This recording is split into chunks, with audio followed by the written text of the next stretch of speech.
Okey Long, daripada tadi video yang saya tengok tadi ya Long tentang yang apa Pontianak tu dia ikut perempuan tu yang naik motor tadi tu kan. Saya ada pengalaman tau. Yang cerita dia hampir-hampir sama. Tapi ada kelainan sikit lah jalan cerita dia. Tapi ini kisah benar lah yang awak nak cerita ni. Kisah yang saya sendiri alami. Tapi kisah ni tidak ada kena-mengena dengan tim paranormal. Ini adalah kisah peribadi saya sendiri. Tapi kisah benar lah. Macam saya kisah tadi kan saya syuting. Ni kisah benar saya buat filem, short movie. Ni kisah benar lah. Okey. Kisah benar. Tak sanggup aku nak bawa macam tu.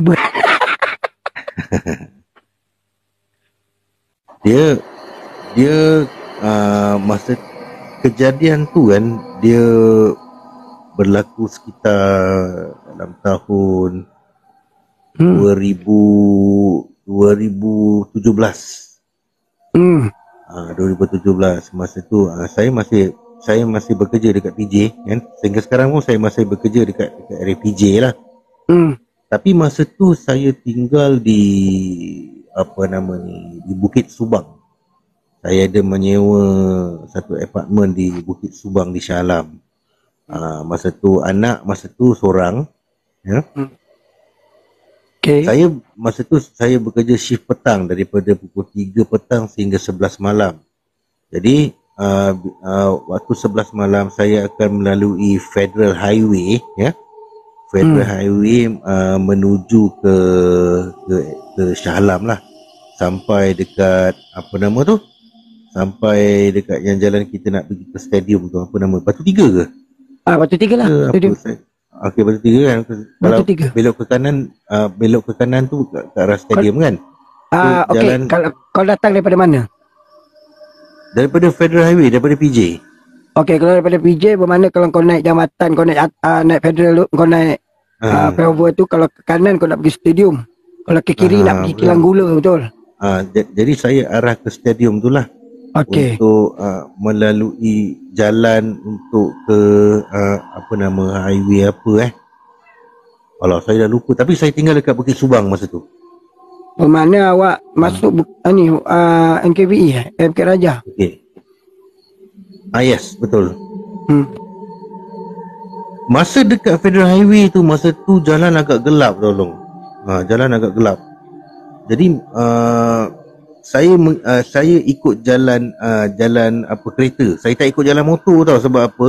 Adalah polis anggota polis yang pernah berpesan. Dia kata kalau pukul 11 malam ke atas, kalau kau ikut jalan kereta lagi selamat daripada kita ikut jalan motor. Betul, rompakan. Sebab jalan motor ni bila kita masuk kat terowong tu kadang-kadang bahaya. Kadang-kadang orang dah menunggu kat situ nak rompak alah apalah kan. Betul.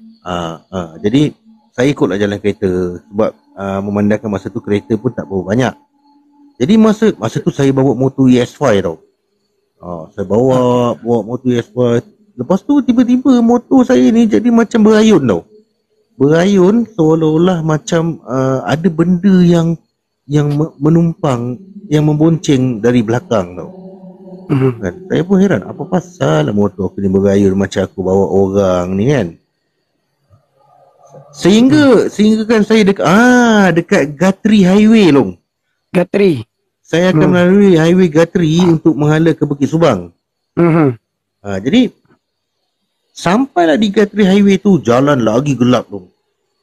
Jalan dia lagi gelap.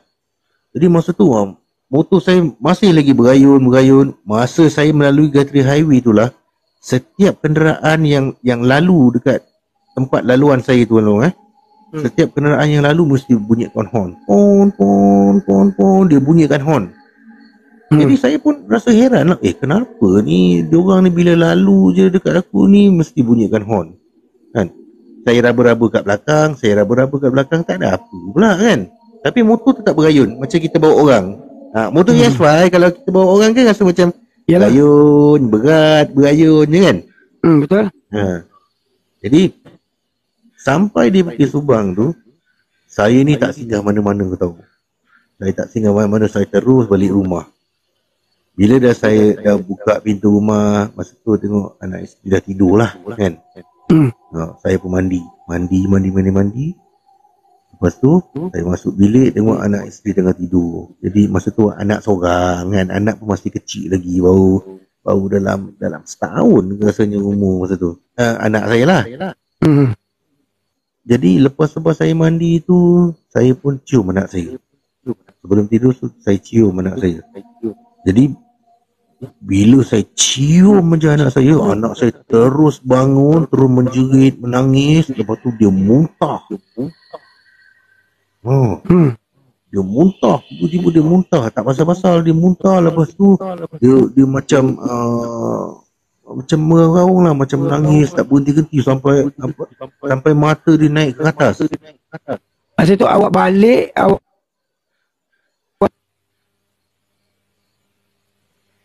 Halo? Ya dengar. Masa tu saya balik. Masa tu awak balik terus masuk bilik ciuman awak. Saya balik tu saya mandi dulu. Oh, mandi lah. Mandi dulu, lepas tu barulah saya cium anak. Belum tidur tu kononnya macam tu lah kan. Jadi apa ni, bila saya cium anak, jadi anak terus bangun, terus menangis, terus muntah, terus lepas tu mata dia naik ke atas. Jadi sepanjang malam tu memang tak dapat tidur. Anak menangis tak berhenti-henti. Sampai kan cara dia menangis tu boleh dikatakan agak menakutkan lah, cara dia menangis tu tau. Macam dia ada macam ternampak sesuatu yang menakutkan bagi dia lah. Okay. Jadi besoknya tu saya dengan isteri paksa ambil cuti emergency lah, sebab anak dah sakit macam tu kan. Pergi ke klinik, doktor kata tak ada apa-apa, yang ni dia tak ada demam, tak ada apa semua kan. So baliklah daripada klinik. Lepas tu pergilah ke tempat bapak mertua. Bila sampai dekat bapak mertua, kebetulan jiran sebelah tu ada seorang pakcik tu, dia ni pandai orang kata mengubat budak-budak ni kan. Jadi bila dia datang tu, dia tengok anak saya, dia kata, wah, budak ni, dia kata, dekat lubang hidung, dekat lubang telinga, dekat lubang bontot dia kan, dekat lubang punggung, benda tu semua dah melekat. Jadi pakcik tu tanya saya, kau ni balik kerja, kau ada singgah mana-mana tak? Tak ada, saya tak singgah mana-mana kan. Sepatutnya dia kata, sebelum kau balik rumah tu, kau kena singgah mana-mana dulu. Kalau dapat minum dulu dekat apa kedai ke apa ke, kau jangan terus balik. Ataupun bila kau balik tu, kalau boleh kau buka baju, kau kibas-kibas badan kau tu, baju tu kau biarkan dekat luar rumah. Jangan kau terus masuk menuru. Benda tu mengikut belakang kau. Jadi benda tu bila tengok anak kecil, dia suka. So itu yang anak kau boleh sakit, dia kacau, kata pakcik tu lah. Daripada situ lah saya dapat tahu. Petua orang kata, bila kita balik daripada kerja kan, kalau waktu malam, kalau boleh janganlah kita terus balik rumah, terus kita hadap anak. Waalaikumsalam Liz Mukhtar. Waalaikumsalam Liz. Terima kasih kerana hadir. Itu pasal orang tu selalu pesan, kalau balik daripada kerja ke, balik lewat ke malam, kalau boleh jangan sentuh anak dulu, relax dulu. Sebab takut benda tu mengikut. Itu pesanan orang tua-tua lah. Betul. Jadi itu salah satu pengalaman lah, dan pengajaran juga lah pada diri saya kan. Jangan orang kata balik tu, kau ni kan. Aku sukalah nak ikut kau, jadi dia pun ikut lah. Bila dia dah ikut, dia nampak kita ada anak kecil, dia pun mulalah kacau anak kita habis. Betul. Assalamualaikum. Waalaikumsalam warahmatullahi. Lama tak masuk. Wartawan kita dah sampai lah. Terima kasih kerana pemerhati tapi sekarang pemerhati dunia ni, sekarang dia kalau buat lah, dia buat. Halo. Apa tu sangkut? Tak dengar sangkut. DJ Along sangkut. Nak naik sekejap. Nak bagi ilmu. Boleh. Sakatul maut. Saya sangkut ke? Ke prima dona ni yang lek? Nak naik sikit untuk berbagi ilmu. Okey, boleh. Boleh. Awak masuk je kotak. Request. Boleh, tak ada masalah. Request masuk. So, dekat room profile ni, siapa yang ada kisah-kisah seram ke, pengalaman-pengalaman seram boleh naik, cerita kat kita. Boleh.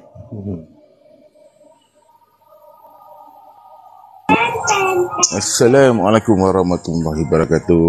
Waalaikumsalam warahmatullahi wabarakatuh. Pada profil terima kasih Alung. Ya, Sakatul Maut. Hai. Terima kasih Sakatul Okey. Maut. Nama awak tu seram ah. Sorry, terjatuh. Okey.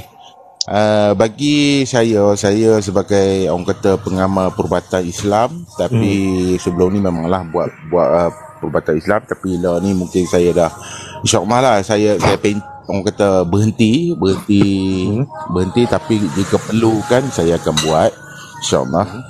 Dan juga macam profil ceritakan tadi, bila profil balik ada benda ikut kan, itu semua jin ni memang dia mengganggu, walaupun kalau dia tak kira kita balik kerja ke, kita buat kerja ke, ataupun kita pergi hunting ke. Betul. Satu ilmu sebentar saya nak bagi. Sebentar saya ada dengar bunyi muzik tadi. Boleh tak kalau tadi ada muzik tolong mute kan?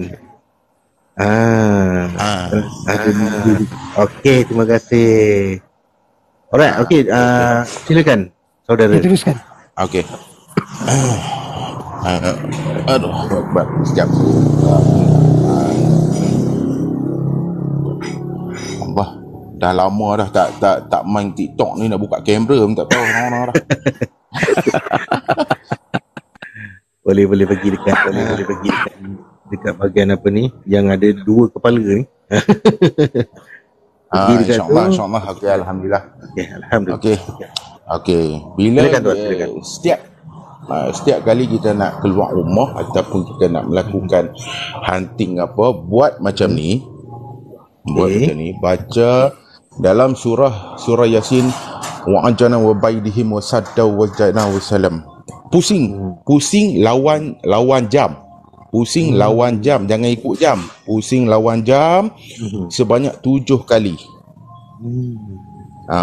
Itu adalah orang kata pendinding bagi kita, insyaAllah, pada diri kita. Jadi tidak ada gangguan seperti makhluk-makhluk halus untuk dia nak masuk di dalam lubang. Dia sebenarnya makhluk halus ni dia akan masuk di dalam lubang telinga, lubang hidung, lubang mulut. Betul. Dan juga kemaluan kita. Macam profil cerita tadilah. Dia ada 7 tempat dia boleh masuk. Sebab apa? Yang dulu saya anak murid tuan guru Haji Saleh Musa, arwah adalah saya anak murid dia. Dan juga kita, macam kami ambil bahagian untuk jin-jin, malam apa orang kata, alam-alam gaib.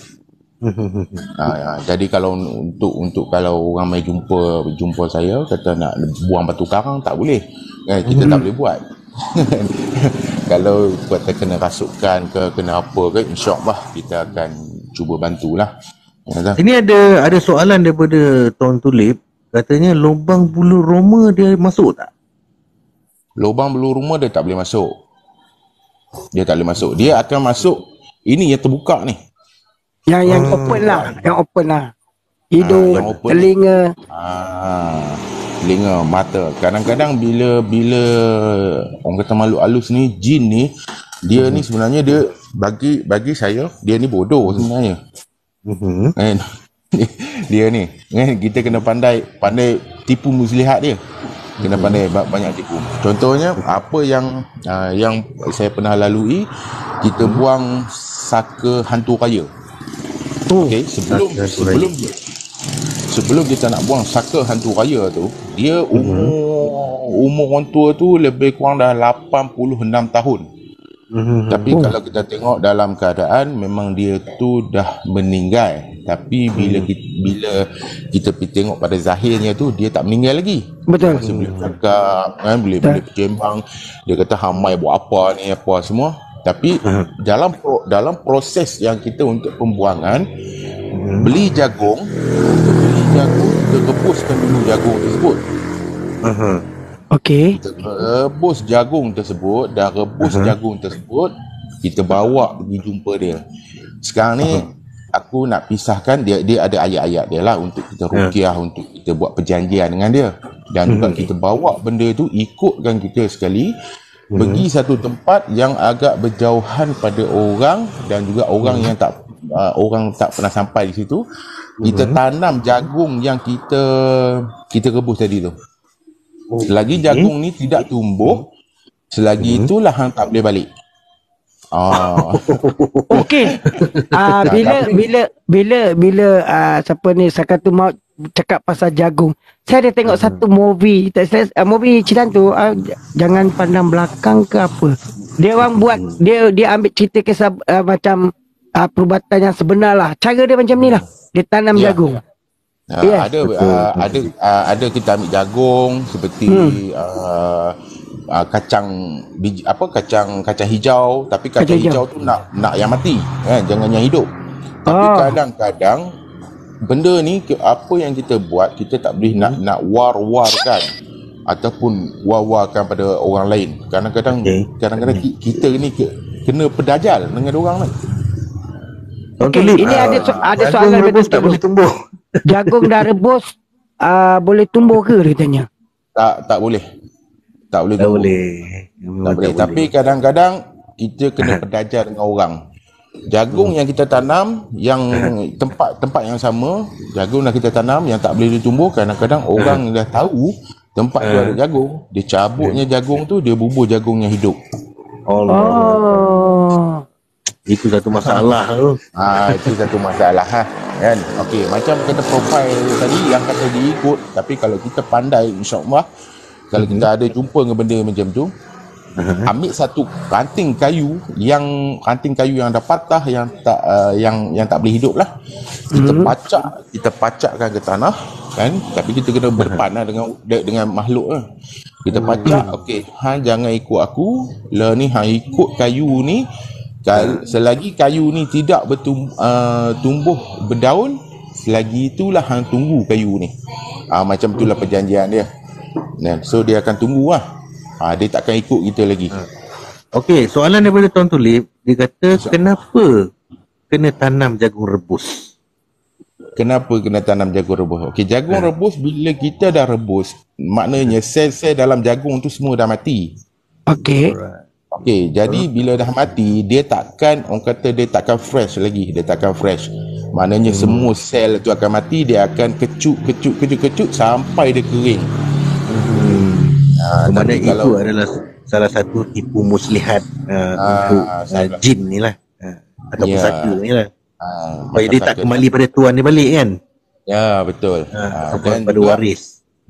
Pengalaman, ada satu jin, dia kata dia hebat, dia paling hebat. Jin ni dia ada kategori dia kan, yang bawa-bawa macam polis lah, last corporal, sergeant, inspector, colonel, apa semua tu. Dia ada macam tu. Lebih hebat-hebat semua ada. Okey. Jadi bila yang kena apa orang kata, kena santau ataupun kena dihantar ataupun yang tumpang. Okey, kita tanya dia balik. Tanya benda tu. Okey, apa yang hang boleh buat? Hang boleh perbesar. Dia kata aku boleh besar, aku boleh kecil. Dia kata betul. Okey. Kita uji dia sikit je. Kita ambil satu kertas, kita campak dalam botol. Kalau betul-betul hang hebat, cuba hang masuk dalam botol ni, hang angkat kertas tu. Dia masuk. Bila dia masuk dalam botol, dia angkat je kertas tu, kita pun tutup. Kena kalam, kita kuncikan semua. Jadi nampak daripada situ, dia ni dia macam mana, dia tak kata kita hang bohong aku, dia kata kan. Tapi itu bukan bohong, itu muslihat. Kita kena pandai. Kita kena pandai muslihat. Kena banyak muslihat. Sebab itu orang dulu-dulu dalam persilatan dia banyak muslihat. Cara bercakap, cara berlawan, dia banyak muslihat dia tu. Itu tip lah. Lepas tu bacakan, kita boleh buat sendiri, bacakan ayat Bismillahirrahmanirrahim sebanyak 786 kali ayat. Maknanya Bismillahirrahmanirrahim tu sebanyak 786 kali. 86 kali. InsyaAllah kalau kita buat solat 5 waktu sampai daripada subuh, kita ambil lah sikit sampai habis, cukup kan 786 kali. Dalam 5 waktu tu lah kita habiskan dalam masa 5 waktu, ambil separuh sikit-sikit. Okey, faham. Dalam satu hari tu ada 5 waktu. Jadi kita habiskan sikit, cukupkan 786, jangan kurang, jangan terlebih. Kerana ayat tersebut itu banyak khasiat dia. Ini daripada Tuan Guru Saleh Musa yang turunkan, yang ijazah pada kami, dan juga saya halalkan yang mana yang berada di dalam sekarang ni. Jadi ayat tu kalau anak kita yang malas belajar ataupun tak mau dengar cakap, insya-Allah bagi minum kan. Kalau ada gangguan-gangguan sihir ataupun gangguan-gangguan makhluk-makhluk halus, insya-Allah bagi minum kan. Tapi kalau kita pun rasa malas nak sembahyang, ambil ayat tu pun kita pun boleh minum, boleh basuh muka, insya-Allah rajinlah dia. Macam kata anak-anak kita pun akan bijak, pandailah budak tu, insya-Allah. Okey, saya ada soalan untuk Abang Sakaratul Maut ni. Okey, dalam sepanjang perubatan abang buat perubatan lah. Okey, macam ya abang biasa buat orang yang kena untuk halau jin lah. Okey, abang pernah tak berdepan dengan benda tu dengan jelas? Maknanya nyata lah, jelas lah. Nampak? Pernah ke? Nampak. Okey, di dalam ilmu perubatan ruqyah ataupun Islam, benda ni kita mata batin kita terbuka. Okey, faham. Mata batin terbuka, ada setengah yang mata batin dia terbuka sendiri. Tapi dengan keizinan Allah lah. Bismillah. Okey, dan juga kita pernah berdepan dengan dia. Dia ni sebenarnya apa yang kita nampak seperti langsiak, seperti pocong, seperti orang kata hantu raya dan juga sebagainya, itu bukan dia yang sebenar. Itu bukan dia yang sebenar. Yang kita nak tu, nak tengok dia yang sebenar-benarnya tu. Dan juga rupa, pelbagai-bagai rupa. Kepala ada di dada pun ada, kepala ada di bahagian kemaluan dia pun ada, ada 2 kepala, 3 kepala, 4 kepala pun ada. Ini jin lah. Ini jin. Okey, abang Sakaratul Maut. Ya. Abang Sakaratul Maut jangan turun dulu. Stay sekejap. Boleh tak? InsyaAllah. Sebab apa ni, saya nak bertanyakan pada pemerhati dunia ni. Okey. Pemerhati dunia boleh on. Assalamualaikum pemerhati dunia. Ataupun sahabat kita ni adalah dia ni adalah seorang sahabat saya, seorang wartawan daripada satu majalah media hiburan lah Dulu. Tapi sekarang ni beliau ni telah menyertai pertubuhan NGO dalam misi bantuan kemasyarakatan lah. Jadi beliau ni pada hari ni nak kongsikan ada satu cerita baru tentang hantu. Hantu. Jadi silakan Lina. Silakan. Ada pengalaman baru yang terjadi. Wah, terbaik. Jadi silakan. Okey, saya kan hampir setiap malam saya akan buat live TikTok kan. Okey. So, bila saya buat live TikTok, saya akan duduk dekat luar rumah. Dekat luar rumah saya tu ada meja. So saya akan duduk kat situ. Memang situ kira pot saya buat live lah. Setiap kali saya buat live, kat situ lah pot saya. Okay. So tengah saya buat live tu, memang ada seekor kucing liar ni. Dia akan selalu pot dekat rumah saya lah. Dia akan panjat tembok, dia akan datang. Orang tengah sibuk buat live, dia macam bergaduh dengan satu benda kat depan tau. Duk terlompat-lompat, terlari, tercakar, terheret dekat depan tu. Tu saya tengok je lah. Cakap kucing ni kenapa ni kan? Tapi saya buat tak tahu je sebab saya tengah berkomunikasi secara langsung dekat TikTok. Lepas tu, tak lama lepas tu dia dah lari lari hempas kat dinding. Lepas tu dia panjat tembok, dia hilang. Tiba-tiba pintu kereta saya terbuka. Dengan sendiri pintu kereta terbuka. Masya Allah. Kereta tu pakai alarm tak? Kereta pakai alarm. So bila dia buka, alarm tak bunyi? Kereta saya kat rumah ni, saya selalu saya ni malas sikit kunci kereta. Okey. So sebab kereta dalam pagar kan. Yalah, biar betul. Makna biar macam tu je lah. Saya biar macam tu lah. Okey, faham. Lepas tu pintu kereta saya tu terbuka, okey. Lepas tu depan mata ni. Lepas tu dia tutup. Dia dah buka, dia tutup sendiri. Dia buka dan tutup sendiri sebanyak 2 kali. Astagfirullah.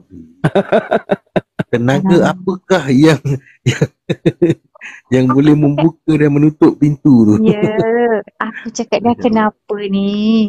Ingat tak hari tu saya pernah cerita yang peti sejuk saya buka dan tutup orang sebulan puasa kan?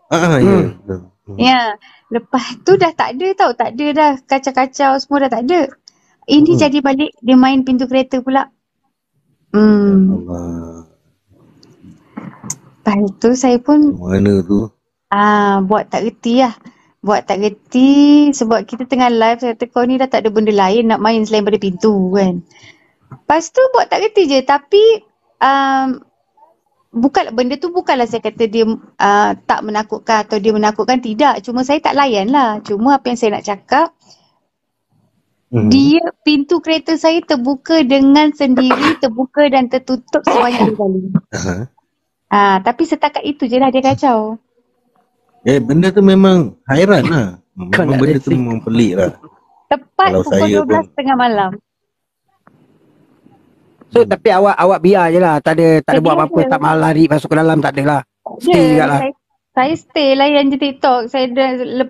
Masa saya offkan mic, saya marah lah dia. Kau dia tak ada benda lain nak kacau ni. Orang tak nampak orang tengah buat live ni. Sibuk main pintu kat situ. Kata kau tu kau nak racing ke Mambang kata. Kira awak ni kental lah. Kalau saya ingat, kalau perempuan lain dia dah lahir dah calibut dah, tak cukup tanah masuk dalam rumah, kunci pintu semua. Itulah. Saya pasal saya dah banyak kali melalui benda-benda macam tu. So InsyaAllah lah kan. Boleh lah kita hadap. Nak kata tak takut tu membongak lah kan. Betul. Tapi tidaklah sampai nak lari ke apa. Tidak lah. Cuma kita jangan layan lah. Betul. Okey, dekat sini abang Sakaratul Maut. Tadi abang Sakaratul Maut ada cakap ayat yang sebanyak 700 lebih. Okey, Masita ni dia ada tanya tadi, abang cakap baca Bismillahirrahmanirrahim, betul? Ya, betul. Ke ataupun nak kena baca full daripada start daripada auzubillahi minasyaitonirrajim, Bismillahirrahmanirrahim. Tak perlu. Bismillah sajalah. Bismillahirrahmanirrahim. Kan, bacaan biar jangan terlalu kalut, biar orang kata kita pun dengar sendiri, janganlah bismillah macam tu kan, kita kena sebut bagi penuh kan, sebab apa, dalam ayat bismillah ni dia pun terkandung 786 ayat. Itu kebesaran dia kan. Okey, jadi Puan Masita dah jelas Puan Masita tadi tanya. Sebelum dia keluar saya tanya abang ni. So jelas. Okey. Dan juga kalau kita terjumpa dengan benda-benda makhluk halus ni yang berbangsa-bangsa jin ni, jangan sesekali kita keluarkan kata-kata besar kan, cilakalah engkau, apalah engkau kan, dia lagi membesar. Sebenarnya dia lagi membesar lagi. Jangan sesekali. Cukup maksudnya dia marah lah. Tak, dia tak marah. Maknanya kita marah dia dengan keadaan kita marah. Kita marah ni. Kita marah kan. pada dia. Lepas tu bila kita kata-kata kesat, dia akan membesar secara sendiri. Cukup sekadar kita paling tak tahu pun kita baca a'udzubillahi minasyaitonirrajim. Yang terkadang di dalam ayat a'udzubillahi minasyaitonirrajim maknanya cilakalah kamu. Cilakamu sebab apa? Jin ni berbangsa-bangsa, dia berbangsa hubung kait dengan syaitan. Jangan pernah. Dia akan mengecil lagi. Faham? Itu saja. Okey, ada satu soalan. Boleh Prof ya? Boleh.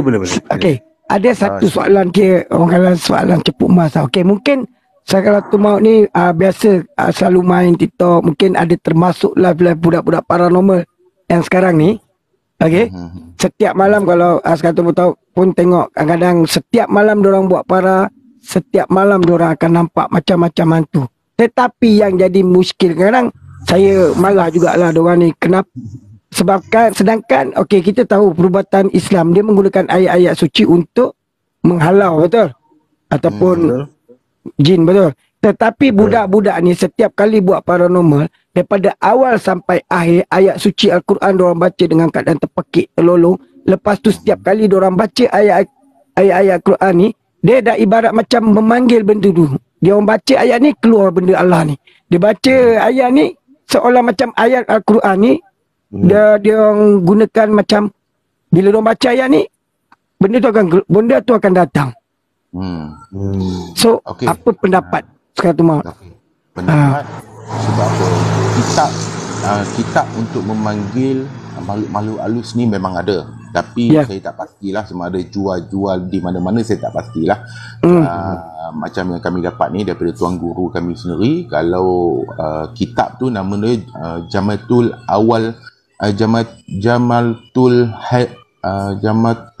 Haidil Khin, nama dia, tak silap saya lah.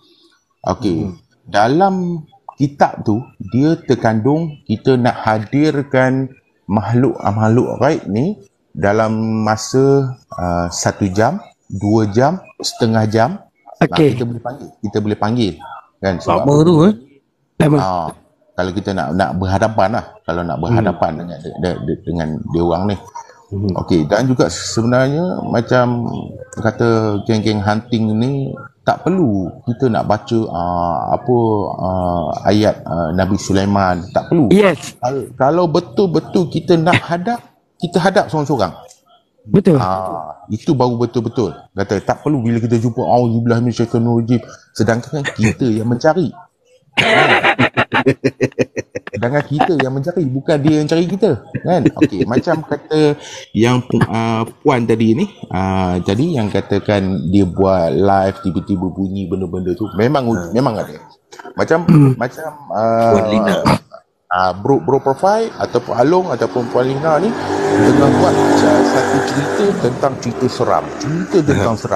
Benda tu dia akan hadir. Sebab apa? Benda tu dia pun macam kita, dia pun nak dengar. Dia pun nak dengar apa cerita kita yang kita nak rungkaikan, nak bukakan, sedangkan orang lain tak tahu aku berada di alam tu, tapi aku nak tahu cerita daripada macam tu lah. Kacau lah racing motor pula malam-malam. Siapa yang tengah tengok lumba haram tu? itu hantu lah tu. Itulah hantu yang sebenar. Okey, macam abang saya tu mak kata, okey, kalau kita nak tengok tu dia mengambil masa dalam 1 jam ke 2 jam. Tetapi budak-budak ni bang hebat. Setiap 5 minit nampak je benda ni. Setiap 5 minit kau akan nampak ni. Setiap 5 minit akan dengan menggunakan ayat Nabi Sulaiman. Lepas tu minta maaf lah, ada yang menggunakan wa iza batastum jabar, ayat untuk sakit lutut. Ya, ada. Ada kena-mengena ke bang ayat tu untuk memanggil makhluk? Tak ada. Sebenarnya ayat wa iza batastum tu untuk perubatan sakit pada diri kita, seperti sengal-sengal ataupun sakit perut, ada juga sebaliknya. Boleh guna ayat tu. Tapi ayat tu bila kita guna tempat mana kita sakit, jangan pusing ikut jam. Kita kena pusing ikut lawan jam. Tapi ada orang tu cakap setiap ayat yang Tuhan turunkan, saya ada terbaca komen lah, setiap ayat yang diturunkan boleh menggunakan pelbagai. Contoh bukan hanya yang macam contoh sakit lutut kan. Okey. Contoh sakit lutut pun boleh gunakan panggilan tu sebab dia kata ayat tu boleh pelbagaikan macam-macam. Kalau macam tu, saya jawab komen tu, kalau macam tu tak payah kau baca ayat tu. Engkau baca doa makan dah lah. Keluarlah tu. Betul, sebab dia berkata ayat setiap ayat yang Tuhan turunkan tu pelbagai boleh guna. So kau guna ayat yang paling mudah, doa makan. Betul tak? Ya. Terima kan? Ya, betul. Tu kadang-kadang itu yang kadang-kadang saya marah diorang ni. Benda-benda yang diorang ajar ni kadang yang bukan-bukan. Jadi mungkin ada yang views setengah yang tak berapa orang kata diorang ada agama tapi diorang kurang belajar.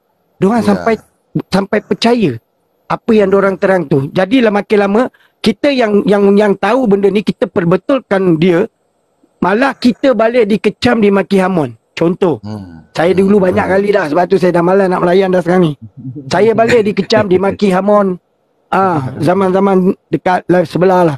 Kata saya ni kurang ilmu. Saya cakap betul lah, kalau kau jawab, kau dah bagi tahu tu, so kau tak payahlah baca ayat yang kau rasa susah nak ingat. Okey, ayat doa makan, kau baca sepanjang jalan. Allahumma barik lana fima razaq. Keluarlah tu. Betul. Itu sebab di dalam pengalaman ada satu geng-geng paranormal, ni dia orang bergabung. Saya bawakan dia orang ni, kita bawa pergi ke Siam. Pergi Siam. Bawa ada kai.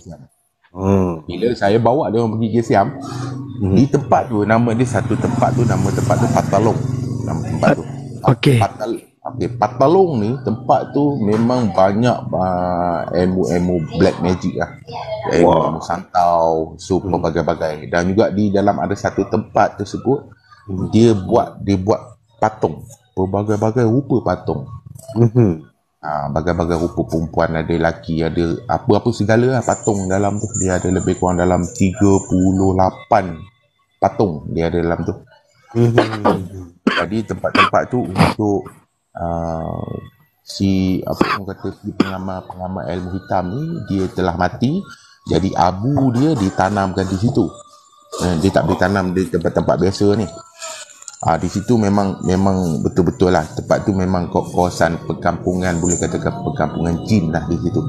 Dan jadi kita testkan dia orang, okey, kalau masuk ramai-ramai memang kita tak jumpa lah. Bila ni dia hanya ada in dengan out aja. Masuk daripada in, hang out daripada ujung. Hantar pusing lah. Ada yang masuk daripada in tak sampai ke out. Maknanya daripada in balik. Itu satu tempat. Sebab apa, saya ada jugalah kawan-kawan yang berada, dia orang bukan Islam kan. Kadang-kadang kita perlu juga untuk pakaikan perkhidmatan dia orang kan, tapi kita kenal dia orang untuk orang kata perubatan-perubatan yang mana yang gunakan ilmu-ilmu Siam ni, seperti minyak celak, minyak dagu, minyak calik dan juga sebagainya, nasi kangkang, apa yang selalunya diorang pakai Hok Siam. Bila Hok Siam ni pemujaan dia lebih padu lah, dan dia banyak gunakan barang-barang DNA yang orang telah mati, macam tu. Dia berbeza dengan pemujaan ni, dia cuma menghantar saja, tapi menghantar dia boleh pulang balik tu. Tapi bila diorang gunakan benda-benda DNA ni seperti air dagu ataupun orang yang dah mati, orang mati beranak apa semua, itu memang payah lah sebab kita nak berubat tu. Jadi kadang-kadang saya pergi ke sana, kita gunakan perkhidmatan dia orang jugalah untuk bantu. Itu saja. Tak salah benda ni. Kalau kita nak berubat, untuk kita carikan dia orang ni, sama-sama kita bantu dia. Tempat yang apa Abang Sakatul Maut cakap tadi, yang di Siam tadi, adakah tempat yang solo ambush pergi tu baru-baru ni? Bukan. Solo ambush tak sampai lagi. Tak sampai lagi. Yang pernah sampai di situ tim paranormal utara. Okey. PNU kan? PNU. Dia pernah sampai. Kan? Tapi pun caw juga kan. Tak lari juga jangan Siam lain macam mu. Siam lain macam sikit kan. Memang betul. Okey, kat dalam ni kebetulan Abang Sakaratul Maut ni dia pun dah lama dalam bidang perubatan. Korang kalau ada soalan nak tanya apa, tanya je. InsyaAllah. Boleh dijawab? Abang Sakaratul Maut jawab. Abang S, I ada satu soalan. Kenapa I nampak satu kawan saya ni muka dia buruk tapi orang lain cakap lawa? Itu selalunya benda-benda tu kadang-kadang kalau perempuan ni banyak kan dia pakai susuk. Yes, susuk. Betul. Susuk. Kan? Amalan dia pun memang padu lah. Dia kalau kita berubat dia muntah sendiri, dia minum sendiri air muntah dia tu. Allah Akbar. Air muntah dia tu dia lomokan di muka dia. Ya Allah. Itu amalan dia. Kenapalah? Itu lah benda-benda amalan jin lah. Macam badang. Macam badang pula makan muntah ya. Itu badang dia makan muntah jin. Yang ni kita dah makan muntah sendiri. Kita sendiri yang makan, kita sendiri yang basuh muka. Kan itu yang nampak cantik tu. So kenapa I tak nampak kecantikan dia? Tuan Tulip tanya balik. Orang lain tengok kawan dia tu cantik tapi dia tengok tak cantik. Tak nampak. Mungkin tuan ada amalan-amalan lah. Amalan-amalan seperti solat ataupun seperti orang kata selalu berzikir pada Nabi Muhammad SAW, Nabi junjungan. Dan juga ada amalan-amalan keluar rumah baca Bismillahirrahmanirrahim barakallah, dan juga la haula wa quwwata illa billah. Itu pun menjaga pada diri kita sendiri. Bila apa benda yang orang pakai, kita boleh nampak. Mungkin Tuan Tulip ni rajin semayang. Sebab Tuan Tulip ni bang, untuk pengetahuan abang, dia ni dia bukan Islam. Tak silap. You daripada mana You Singapura tapi sekarang dia duduk di saya dah lupa. Tuan Tulip ni kawan lama saya ni. Bertahun dia kenal saya. Dia masih dekat Singapura lagi. Dia masih dekat Singapura Singapura. Yang penting dia tak berkawan dengan Jocelyn Shah. Dia bukan kata ialah kita masing-masing, kita ada Tuhan masing-masing dan juga amalan-amalan berbagai-bagai. Dia masing-masing sebenarnya kan. Okey, macam kata kaum bukan yang Islam kan, kita nampak dia kaum Cina tapi dia beribadah secara dia seperti Buddha ataupun sebaliknya kan. Dan juga dia nampakkan benda-benda macam tu daripada orang kata daripada dia sendirilah, daripada agama dia sendiri kan. Sebab kita ni berbagai-bagai kan. Amalan-amalan kita ni berbeza-beza. Abang Sakaratul Maut. Ya saya insya-Allah. Menurut apa yang pemerhati dunia, sahabat kita ni, pemerhati dunia ataupun Lina ni, apa yang dia pernah kongsikan dengan saya kan, selama dah beberapa kali lah dia naik kotak dekat live saya ni. Dia menceritakan kisah rumah yang baru dia duduki, ni lah. Masa bulan puasa, dia kata gangguan tu, pintu peti ais terbuka sendiri. Lepas tu ni baru yang terbaru pula ni, pintu kereta boleh terbuka sendiri, lepas tu tutup balik kan. Bagi saya, kalau menurut pendapat daripada Abang Sakaratul Maut, bulan puasa benda ni dia punya gangguan ni masih kuat ke kalau dalam bulan Ramadan? Kalau daripada segi kita membelajar benda-benda macam ni, dia tidak kira bulan. Sebenarnya yang ditangkap itu adalah daripada orang kata bermaksudnya bila bulan puasa orang kata hantu tak ada. Tak ada. Dia juga makhluk. Kan? Dia juga makhluk seperti kita. Cuma yang dimaksudkan di dalam tu mengatakan yang ditangkap tu ni dalam diri kita ni. Kan? Itu kena masuk di dalam fiqh hakikat insan kan. Bila kita masuk dalam hakikat insan, kita tahulah pada diri kita sendiri. Kadang-kadang hantu tak ada, kita jadi hantu. Untuk menjaga, untuk nak nampak benda makan lah, itu sebaliknya lah. Okey. Kalau di bulan puasa ini jin-jin ni dia lemah sebenarnya, dia tidak kuat dan juga dia tidak boleh dapatkan bantuan-bantuan sekeliling dia. Itu salah satu. Tapi kita untuk berubat kalau bulan puasa memang paling cantik, paling kata afdal lah. Sebab apa? Bila bulan puasa lah yang paling kita orang kata kita punya energi kita lagi kuat, dia memang lemah. Dan dia ada sebenarnya seperti rumah-rumah kosong ataupun rumah-rumah yang baru bangun, dia akan pergi hunikan di situ. Dan juga untuk bagi sesiapa yang masuk rumah ataupun masuk kedai yang baru bukakan semua pintu-pintu bilik ayam, laungkan azan, ikut kiblat.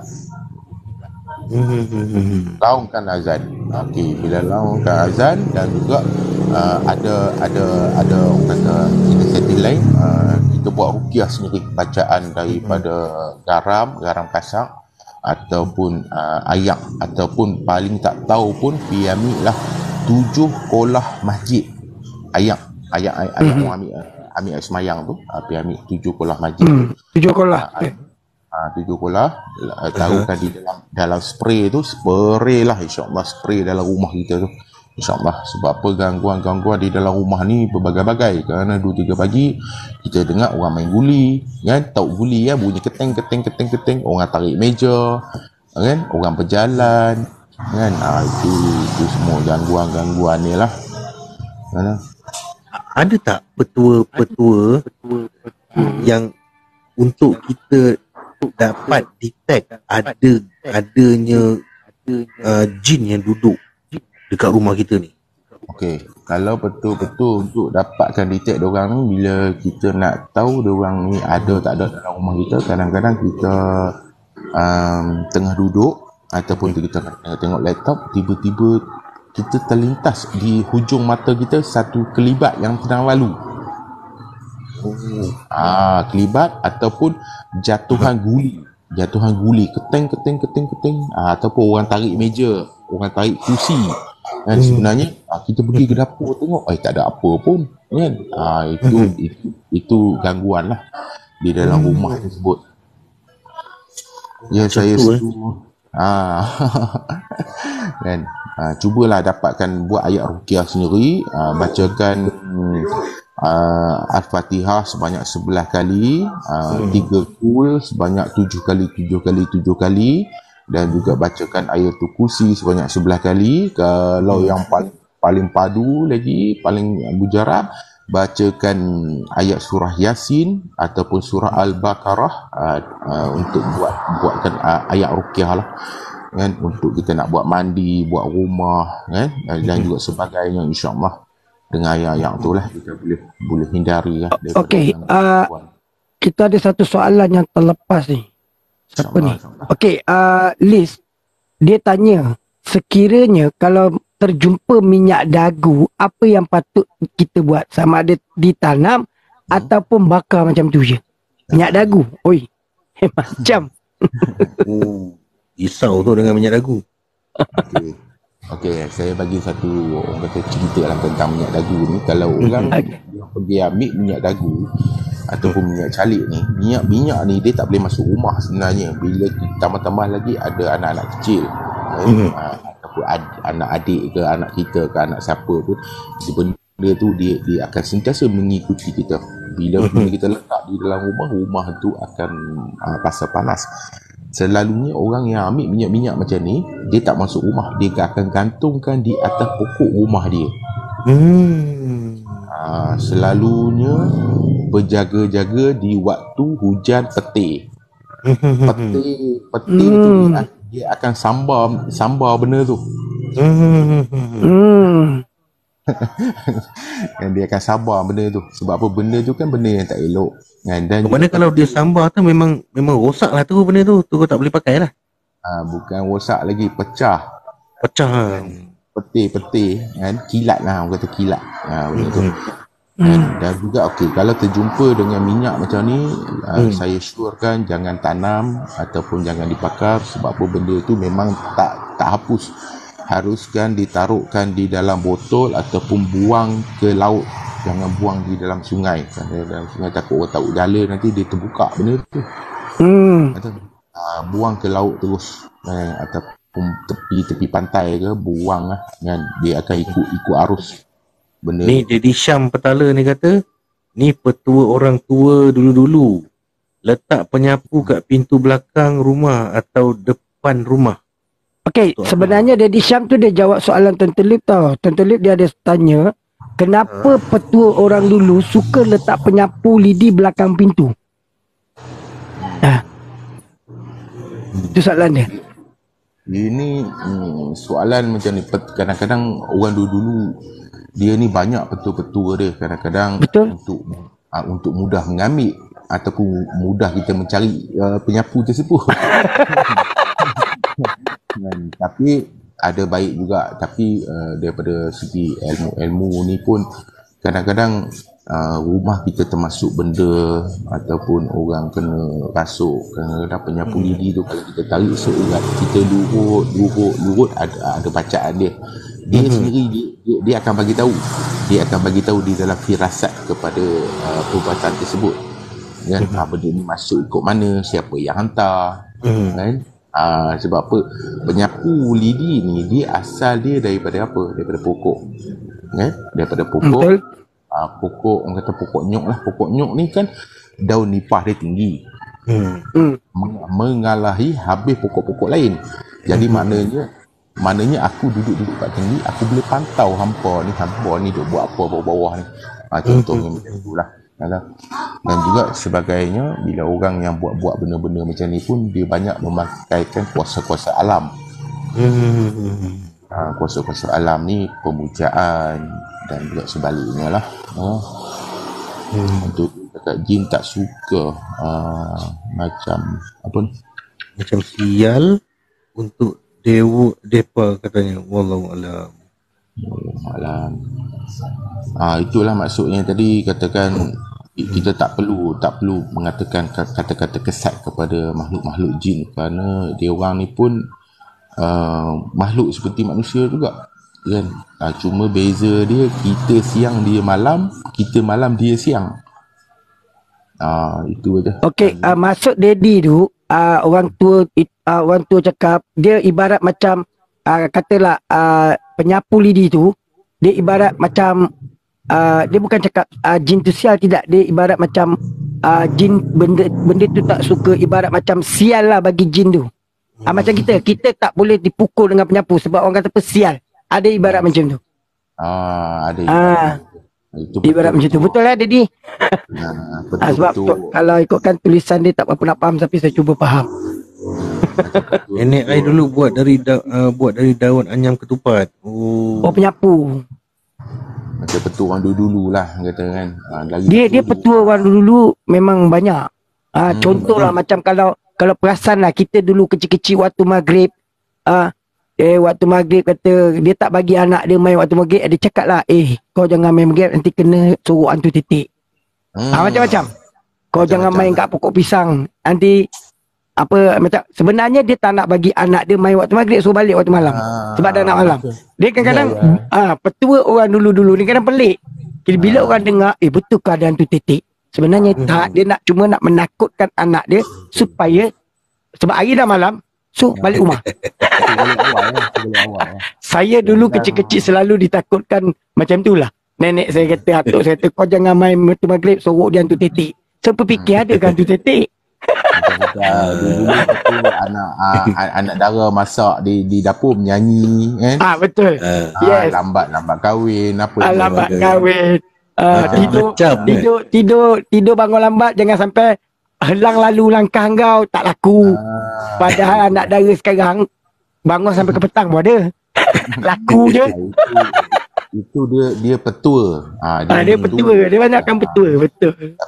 Tapi lebih lagi kita memegang di dalam hadis yang sahih seperti Al-Quran. Kita buka, kita baca hadis. Bila kita baca, kita kena faham apa maksud dia tu. Betul. Itu saja yang paling penting, dan supaya kita tidak lari pada landasan yang dituju. Macam kata saya pun baru balik, macam saya pergi berdakwah di China, Vietnam dan Cambodia serta Thailand, baru balik kan. Baru balik sekali ikutkan lepas raya baru balik macam ni. Tapi ada urusan lain, dan juga di sana pun dia macam kita juga di sini. Kepercayaan mereka tu ada. Di sana dia panggil hantu lain. Hantu ni banyak kan. kan dia macam-macam mana dia orang punya panggil. Dan juga ada jugalah kena sihir, kena rasukan. InsyaAllah lah kita akan bantulah. Waktu maghrib jin banyak bergeliran, memang betul. Tapi itu betul Daddy. Memang betul. Memang waktu maghrib biasanya jin memang berkeliaran lah. Itu salah satunya pun ya juga. Ada soalan daripada list data ni. Dulu rumah saya pernah kena serang tumpukan darah yang hidup berbuih. Itu dikira sihir atau gangguan? Kena ruqyah dulu pada diri puan ataupun di kawasan persekitaran puan dulu.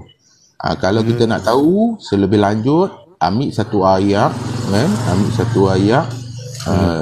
taruh garam kasak dalam ayam tu, tak perlu baca apa-apa, letakkan di dalam bilik, setiap bilik. Kalau esoknya ayam tu dia makin susut, maknanya di rumah puan tu ada gangguan. Kalau tidak ada gangguan, ayam tu akan stabil. Banyak mana kita bubuh, banyak tu lah dia ada. Tapi bila dia susut saja, ada gangguan lah di dalam rumah tersebut. Katanya darah tu mengalir naik ikut keris yang perawat datang merawat. Masya Allah. Itulah bila salah satunya bila perawat-perawat yang mana yang banyak datang ni, dia banyak menggunakan seperti benda-benda peralatan seperti keris dan sebagainya. Kadang-kadang benda-benda tu dia orang ni berdamping. Diorang berdamping seperti diorang ada ain, diorang ada korin, dan juga diorang ada kadam. Macam tu. Tapi kalau perubatan secara Islam, dia takkan bawa apa-apa. Cuma kita ruqyah aja, kita menggunakan bacaan-bacaan Al-Quran. Maknanya apa yang perawat yang akan baca, maknanya yang dirawat pun dia akan dengar. Ataupun sekeliling dia pun akan dengar ayat apa yang kita guna. Tidak ada selindung di sebalik itu. Tapi kecuali benda-benda tu. Tapi kalau kata kita ada keris pusaka, kan, nak matikan orang kata saka di dalam keris itu, di hujung keris tu kan tajam. Betul. Ambil plier kepak je. Ambil plier tu kepak di hujung keris tu biar patah. Maknanya terputuslah segala-gala ikatan perjanjian dia antara manusia dengan kita lah, dengan orang kata luhur. Ataupun dia berjanji dengan datuk nenek moyang, lepas tu sampai ke bapa kita, sampai ke kita, dan masih ada gangguan tu, ambil plier tu kepak hujung keris tu biar patah. Tapi mesti kena patah lah, tak boleh bengkok lah maksudnya. Jangan bengkok, kena patah tu hujung keris tu. Sebab apa hujung keris tu dulu amalan orang dulu, bila dia selalu ada satu malam untuk dia buat melimau keris. Okey, betul. Melimau keris, mandi keris. Mandi keris, dan juga sambil dia bukan mandi saja, dia mandi juga, tapi dia akan celupkan di hujung keris tu darah dia ataupun darah orang, darah haid perempuan yang tak elok, kan, dia akan celupkan hujung keris itu. Macam jadi, tu itu sebab itu pemakanan dia. Selagi darah tu bila dicelup, dia tak lap dah, dia biar aja macam tu. Selagi hujung keris tu masih ada darah, selagi itulah benda tu akan makan benda tu. Masya Allah. Bahaya macam tu ni bang. Bahaya kan. Tu gangguan lah. Betul. Sebab bila kita buat benda-benda macam tu, Masya Allah, boleh terpesong akidah tu bang. Boleh terpesong pada akidah kita, insyaAllah. Bahaya betul lah. Apa dah saya tapi boleh beli keris baru tak kalau tak ada keris? Katanya dia kalau kita beli ni tak ada masalah, kecuali keris pusaka, barang-barang pusaka seperti keris tombak ataupun kacit dan sebagainya. Sebab apa benda-benda tu kan kita tak tahu asal usul dia ni. Sebab kita contohnya generasi yang kelima, kita tak tahu generasi kita yang nombor satu ni dia perjanjian dengan apa tak tahu. Okey bang. Abang Sakatul Maut, Ya, ya. Bila abang buka cerita pasal kacip ni abang saya pernah terdengar satu cerita lah. Saya pernah dengar satu cerita Satu hari tu arwah nenek saya masa tu dia pergi tandas pada waktu malam. Dia pergi buang air besar lah. Itulah lebih kurang itulah. Tandas tu di luar rumah, di belakang, di bahagian luar lah kan. Jadi masa dia tengah melepaskan hajat dia tu kan, sekali dia terdengar dekat atas bumbung tandas tu. Tahulah tandas dulu macam mana rupa, tahu kan, Alibaba punya cerita kan. Jadi tiba-tiba dia rasa macam dekat bumbung atap zinc tandas tu macam boom, macam benda yang hinggap dekat atas tu tau. So lepas tu dia terdengar bunyi macam ni tau. Oi. Dia macam tu. Tahu? Kan senggugut. Hantu tu senggugut ke apa? Tak tahu. Tapi lepas tu tandas tu bergoyang. Tandas tu berguncang. Lepas tu arwah nenek saya ni kan, dia ketuk dinding tandas tu gunakan kacip. Jadi bila dia ketuk dinding tandas tu gunakan kacip, benda tu bertempiaran terbang. Adakah salah satu petua kacip tu digunakan untuk menghalau hantu? Itu saya. Okey. Kacip itu sebenarnya bagus sebenarnya. Dia ada bagus dengan tak bagus kan. Sebenarnya daripada perjanjian pun ada juga ada menggunakan kacip dan untuk menjaga tanaman-tanaman ataupun rumah-rumah dan juga anak-anak cucu dia. Itu salah satu dia. Dan juga kacip ni juga boleh katakan orang dulu-dulu banyak orang kata buat pemutusan dengan benda-benda makhluk halus ni dengan kacip. Kadang-kadang dia keluar seperti lipang para ataupun kalau jengking dengan kacip dia ada ilmu dia. Dan juga setiap barang-barang tu dia ada bacaan-bacaan dia ada ruqyah dia tersendiri benda tersebut mengatakan benda kata yang hadir itu langsiang kan. Kadang-kadang orang dulu juga dia menggunakan kaedah langsiang untuk menjaga rumah serta tanaman-tanaman dia supaya tidak menceroboh oleh orang ataupun mencuri. Sebab itu langsiang, kalau belah utara panggil langsiang lah. Kalau Lis Mokhtar, kacip tu memang kacip sirih lah. Kacip Pinang. Kacip Pinang. Itu langsiang dan juga langsui itu dia minta maaf. Yang langsui itu dia berkeliaran.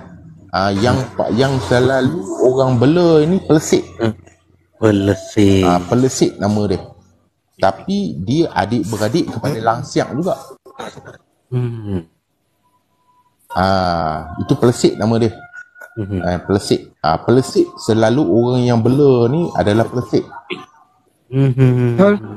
Selalu orang yang bela ni dia betul, dia boleh pelesit. Itu kan. Langsiang sebenarnya dia tak ada tuan. Langsiang dia tak ada tuan. Dan juga langsiang ni dia ada 3 kategori.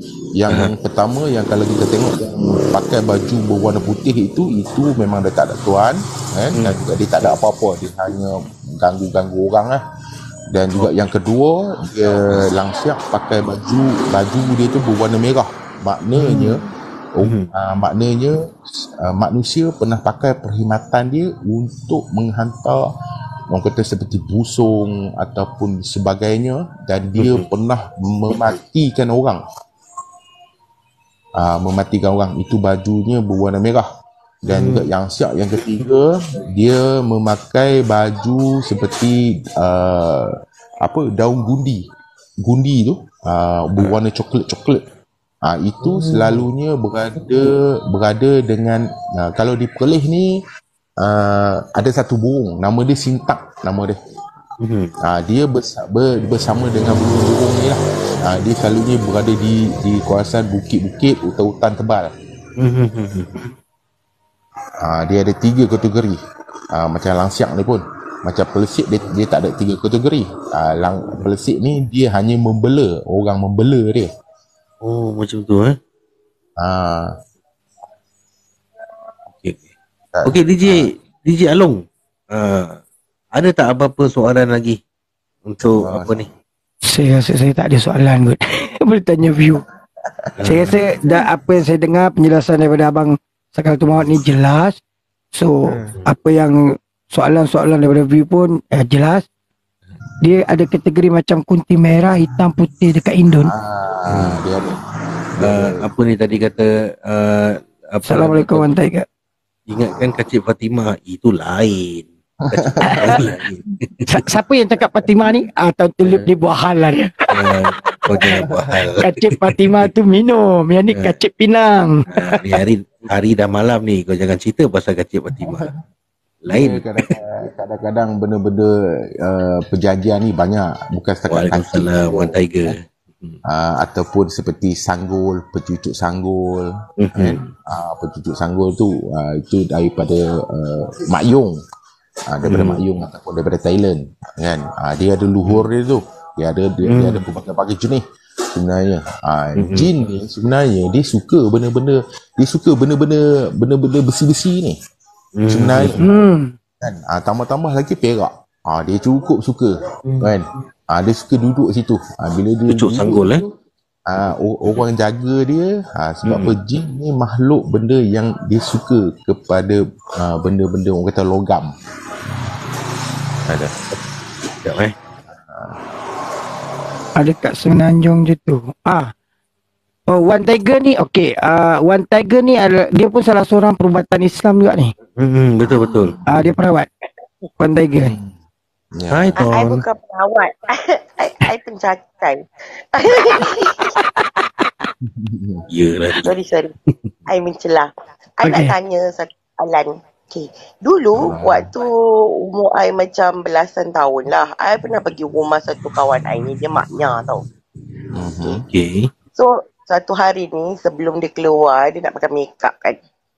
I perhatikan daripada luar dekat dalam bilik. So dia ambil macam compact powder bedak tu kan.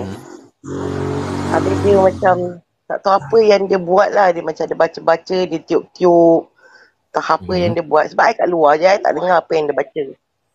Lepas tu dia ada cara dia sapu kat muka. Bedak compact powder biasa.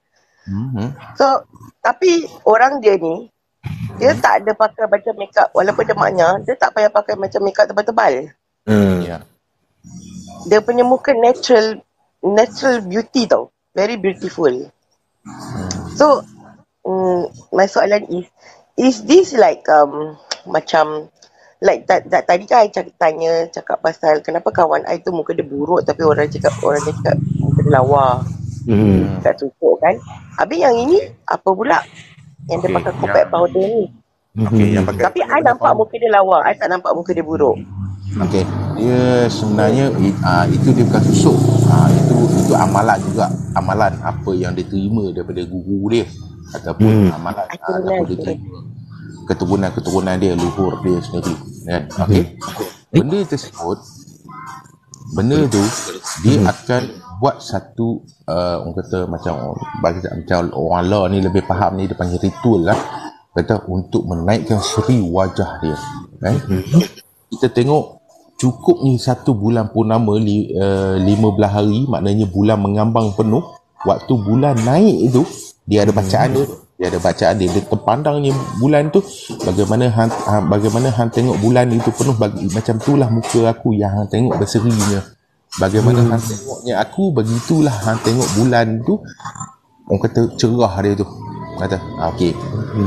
Benda-benda macam tu selalu dipakai oleh maknya ataupun pelacur-pelacur ataupun yang buat benda-benda yang cari makan secara macam berzina lah.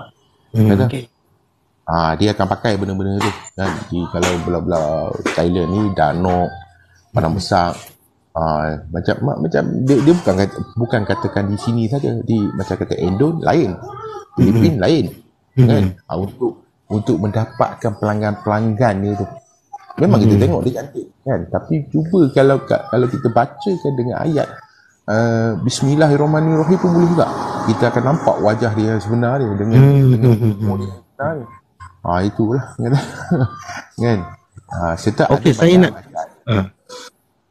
saya nak tanya pula pada sahabat kita ni, One Tiger. One Tiger. One. Ya, Assalamualaikum. Assalamualaikum. Okay. Waalaikumsalam. Sahabat kita One Tiger daripada Johor Bahru. One Tiger ni juga salah seorang perawat dalam sisi rawatan Islam.